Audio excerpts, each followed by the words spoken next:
மொட்டுக்கட்சியின்றி யாரும் ஜனாதிபதியாக முடியாது. அரசியலமைப்பு பேரவையில் பரிந்துரையை நிராகரித்தார் ஜனாதிபதி. கனேடிய பிரதமரின் கருத்துக்கு சந்திரிகா கொடுத்த பதிலடி. இலங்கையில் சிங்களவர்களை தூண்டிவிட சதி. அதிரடி நடவடிக்கையில் அரசாங்கம். பறிபோகும் நிலையில் 37 தமிழ் கிராமங்கள். சார்ல்ஸ் எம்பி சீற்றம். அமைச்சர் அலிசா பிரியே முன்மொழிந்தார். கைவிரித்த நீதி அமைச்சர். மேற்குலகம் நெருப்புடன் விளையாடுகின்றது. ரஷ்யா விடுத்துள்ள கடும் எச்சரிக்கை. நடுவானில் விமானத்தின் கதவை திறந்த இளைஞருக்கு சிறை தண்டனை.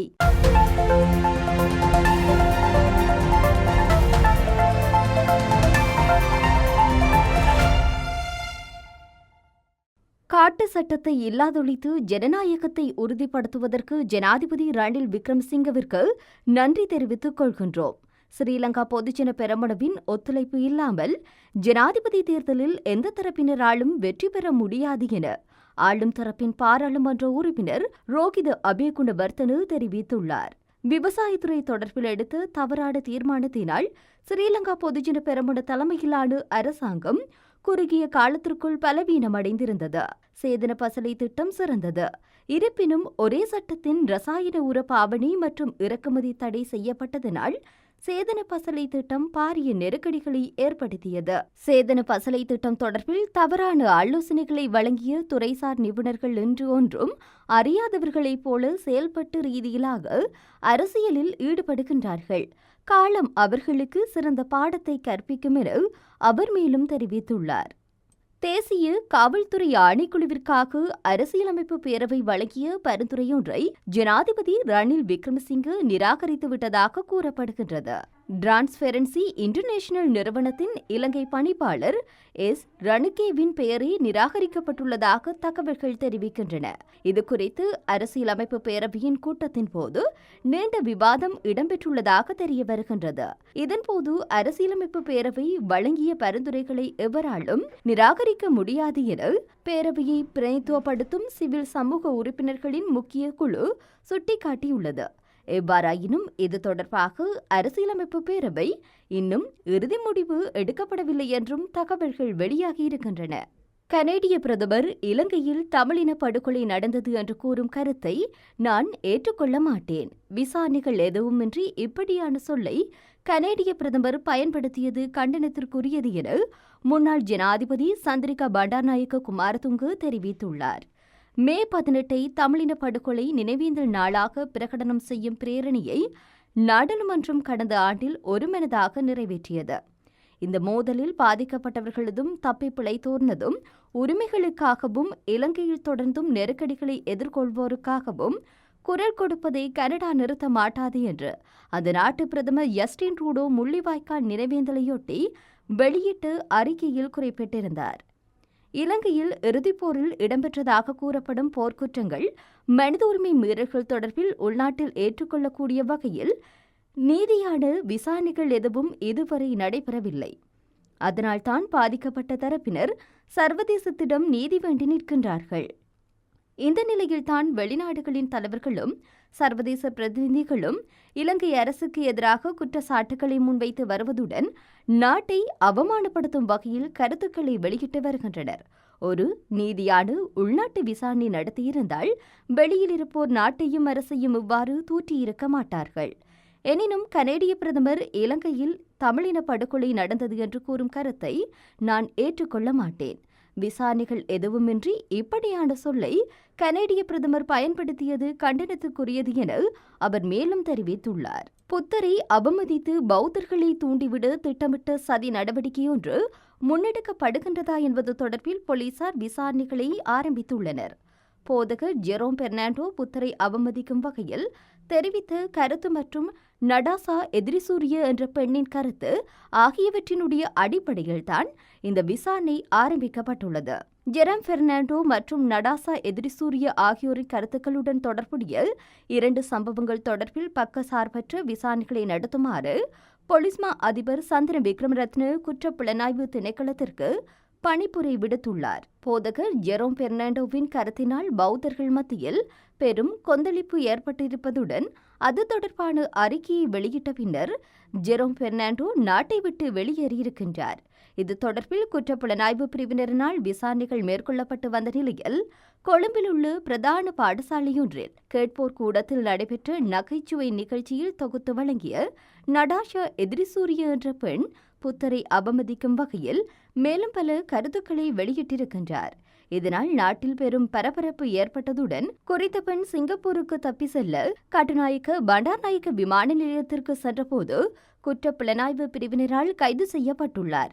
எனினும் தான் தெரிவித்த கருத்து வேண்டுமென்று வெளியிடப்பட்ட கருத்து அல்ல எனவும் பௌத்தர்களை புண்படுத்தியிருந்தால் மன்னிப்பு கோருவதாகவும் அவர் மேலும் குற்றப்புலனாய்வு திணைக்களத்திடம் தெரிவித்திருக்கின்றார். மகாவலி அதிகார சபையின் செயல்பாடு தமிழர்களின் இனப்பரம்பலை அளிக்கும் விதத்தில் அமைந்துள்ளது.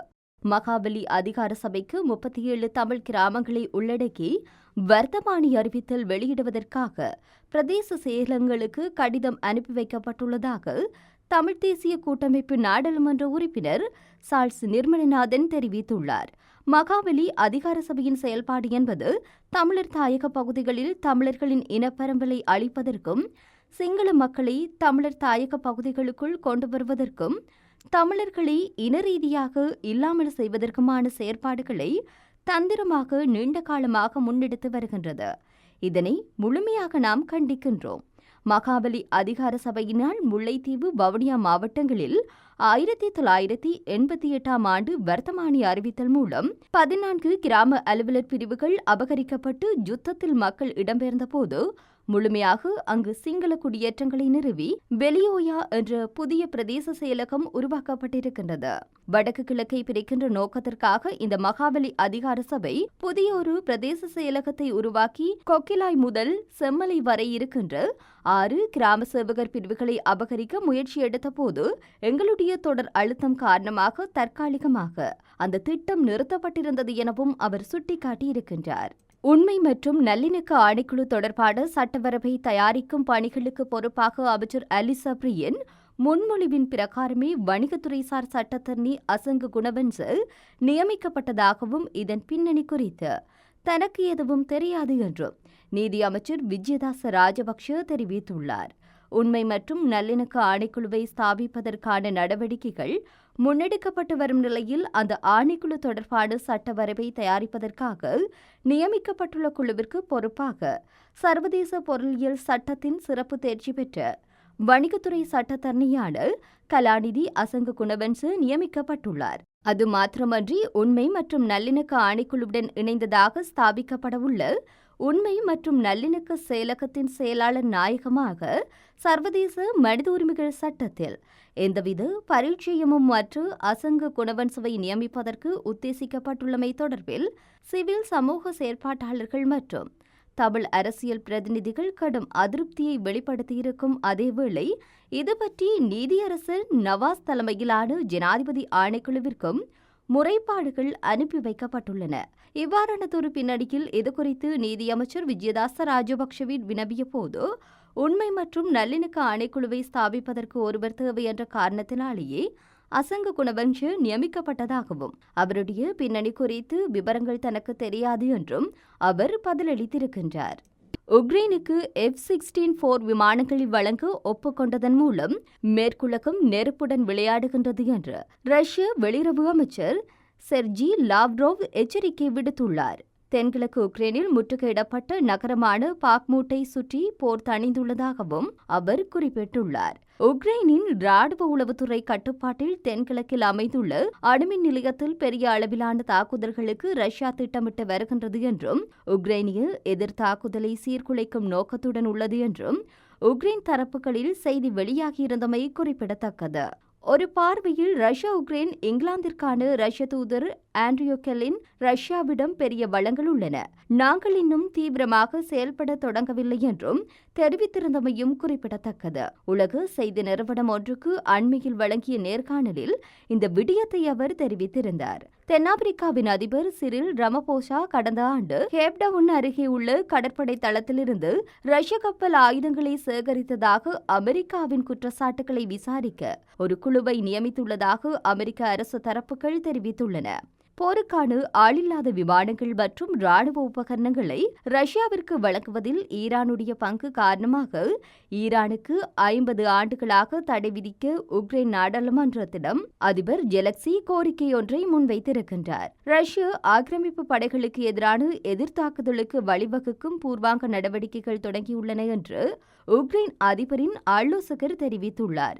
நம்முடையதை திரும்பப் பெறுவதற்கான நேரம் வந்துவிட்டது என கடந்த சனிக்கிழமையன்று டெலிகிராம் செய்தியிடல் செயலி மூலம் அறிவித்ததுடன் ஆயுதமேந்திய உக்ரைனிய வீரர்கள் போருக்கு தயாராகி வருவதை காட்டும் காணொலியும் வெளியிடப்பட்டிருந்தமையும் குறிப்பிடத்தக்கது.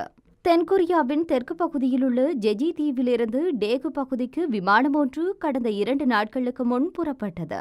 இந்த விமானத்தில் 194 விளையாட்டு வீரர்கள் உட்பட சுமார் 200 பேர் பயணம் செய்தனர். டேகு விமான நிலையத்தில் தரையிறங்க முற்பட்ட போது அந்த விமானத்தின் கதவு திடீரென திறந்தது. இதனால் விமானத்தில் இருந்த அனைவருக்கும் மூச்சு திணறல் ஏற்பட்டது. எனவே விமானம் தரையிறங்கியவுடன் அவர்கள் அனைவரும் வைத்தியசாலையில் அனுமதிக்கப்பட்டுள்ளனர். இதற்கிடையில் விமானத்தின் கதவை திறந்து இளைஞரை போலீசார் கைது செய்து விசாரணைகளை மேற்கொண்டிருக்கின்றனர். அதில் அந்த இளைஞன் தனக்கு மூச்சு விடுவதில் சிரமம் ஏற்பட்டுள்ளதால் உடனடியாக இறங்க வேண்டும் என்பதற்காக கதவை திறந்ததாக தெரிவித்துள்ளார். எனினும் விமான பாதுகாப்பு சட்டத்தை மீறியதற்காக அவருக்கு 10 ஆண்டுகள் சிறை தண்டனை விதிக்கப்படும் என அந்த நாட்டின் விமான போக்குவரத்து அமைச்சு தெரிவித்துள்ளது.